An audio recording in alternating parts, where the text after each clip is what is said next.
চতুর্থ শ্রেণীর হিন্দু ধর্ম শিক্ষা। তো দেখো আজকে আমরা সমাধান করব, এটা হচ্ছে চতুর্থ অধ্যায় দ্বিতীয় পরিচ্ছেদ, পৃষ্ঠা হচ্ছে 63। এই যে এটা সমাধান করব, তারপরে আমরা সমাধান করব, মানে দ্বিতীয় পরিচ্ছেদে যা যা আছে পুরোটা সমাধান করব আজকের ভিডিওতে, ঠিক আছে।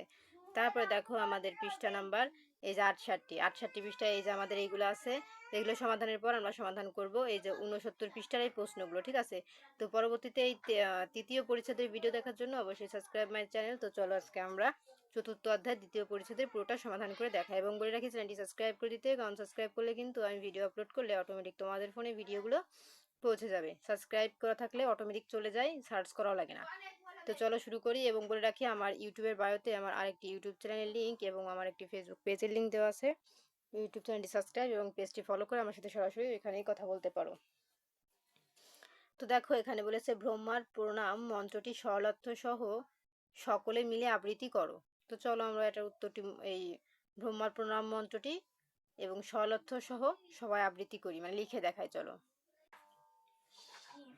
এই যে দেখো আমাদের ব্রহ্মার প্রণাম মন্ত্র, ঠিক আছে।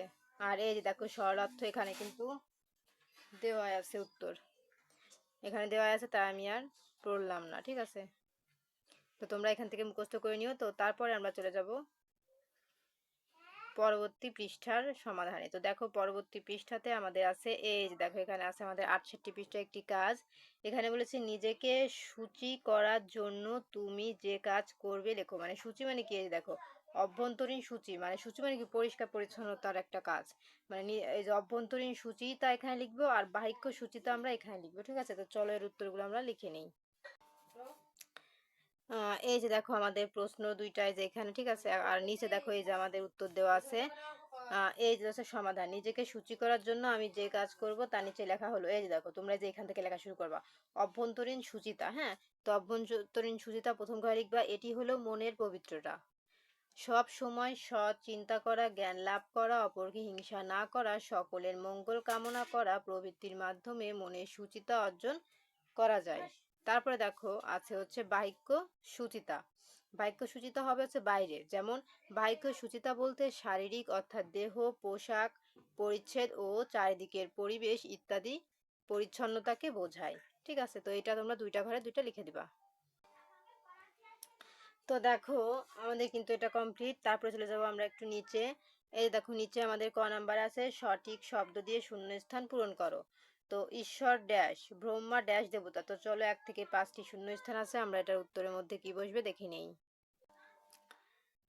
এই যে দেখো আমাদের উত্তর, হ্যাঁ এই যে এখানে ঈশ্বর নিরাকার, ব্রহ্মা সৃষ্টির দেবতা, উৎসব হলো আনন্দ অনুষ্ঠান, শরীর ও মন ভালো থাকে, বিষ্ণুর বাহন গরুর পাখি। তো এই ছিল আমাদের সমাধান।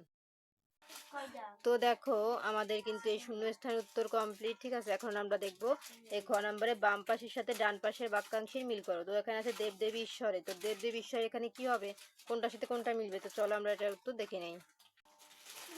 এই যে দেখো আমাদের ডান বাম মিলকরণের উত্তর এখানে, এই যে। তো দেখো দেব দেবী ঈশ্বরের সাকার রূপ, এই যে যেটা কালো করে এটা হবে কিন্তু মেন উত্তর, ঠিক আছে। তো আশা করি এগুলো তোমরা বুঝো। তারপর লাল ফুল ব্রহ্মার প্রিয়, পবিত্র চিত্তে পূজা করলে দেব দেবী সন্তুষ্ট হন, সুচিতা মানে নির্মলতা বা পবিত্রতা, বিষ্ণু পূজার নির্দিষ্ট কোনো তিথি নেই। তো এই ছিল কিন্তু আমাদের ডান বামের সমাধান। তো দেখো আমাদের ডান বাম কমপ্লিট। এখন আমরা চলে যাব টিক চিহ্নের সমাধানে। তো দেখো এখানে আমাদের প্রথমে আছে দেব দেবী এই ঈশ্বরের কেমন রূপ। তো দেব দেবী ঈশ্বরের কেমন রূপ হবে, উত্তর হবে এই যে গ সাকার। তারপর দেখো চলে যাব আমরা 2 নম্বরে। 2 নম্বর আছে শ্বেতপদ্ম ব্রহ্মার কোন হাতে থাকে, তাহলে এটা 2 নম্বর উত্তর হবে গ তৃতীয় হাতে। 3 নম্বর পূজা অর্থ কি, পূজা অর্থ আরাধনা করা, এই যে আরাধনা করা। পার্বণ হলো উৎসব, সুচিতার মাধ্যমে শরীর ও মন পবিত্র হয়, খ নাম্বার। তো টিক চিহ্ন কমপ্লিট। এখন চলে যাব ঘ নাম্বারের সংক্ষিপ্ত প্রশ্নে। তো দেখো ঘ নাম্বার আছে নিচের প্রশ্নগুলো সংক্ষেপে উত্তর দাও। এগুলো হচ্ছে সংক্ষিপ্ত আকারে অল্প কথায় লিখতে হবে। তো দেখো একে বলেছে দেবদেবী কাকে বলে। তো এরকম 2, 3, 4টি প্রশ্ন আছে। তো চলো আমরা এগুলো পড়িও উত্তর দেখি। এই যে দেখো আমাদের দেবদেবী কাকে বলে? উত্তর হবে ঈশ্বর যখন নিজের গুণ বিভিন্ন রূপে প্রকাশ করেন তখন তাকে দেবদেবী বলে। 2. কখন ব্রহ্মার পূজা করা হয়? উত্তর ব্রহ্মা পূজা সাধারণত প্রতিদিন করা হয় না, তিথি নক্ষত্র অনুসারে করা হয়। তারপরে দেখো 3 নম্বরে আমাদের আছে, এই যে দেখো পূজা কাকে বলে? উত্তর পূজা অর্থ আরাধনা বা উপাসনা, ভক্তি ও শ্রদ্ধা ভরে বিভিন্ন দেবদেবীকে ফুল ফল ও নানা উপকরণ দিয়ে স্তুতি করাকে পূজা বলে। তারপর দেখো 4 নাম্বার, সুচিতা কত প্রকার ও কি কি? উত্তর সুচিতা প্রধানত 2 প্রকার, যথা অভ্যন্তরীণ সুচিতা। অভ্যন্তরীণ সুচিতা বলতে মনের পবিত্রতাকে সব সময় সৎ চিন্তা করা, জ্ঞান লাভ করা, অপরকে হিংসা না করা বোঝায়। তারপরে দেখো বাহিক্য সুচিতা। বাহিক্য সুচিতা বলতে শারীরিক অর্থাৎ দেহ, পোশাক পরিচ্ছদ ও চারিদিকের পরিবেশ ইত্যাদির পরিচ্ছন্নতাকে বোঝায়। তো এই ছিল আমাদের 4টি প্রশ্নের সমাধান সংক্ষিপ্ত। এই যে দেখো প্রিয় শিক্ষার্থীরা, আমাদের কিন্তু ঘ নাম্বারের সংক্ষিপ্ত উত্তর কমপ্লিট দেখানো। এখন চলে যাব ম নাম্বারের বর্ণনামূলক প্রশ্ন।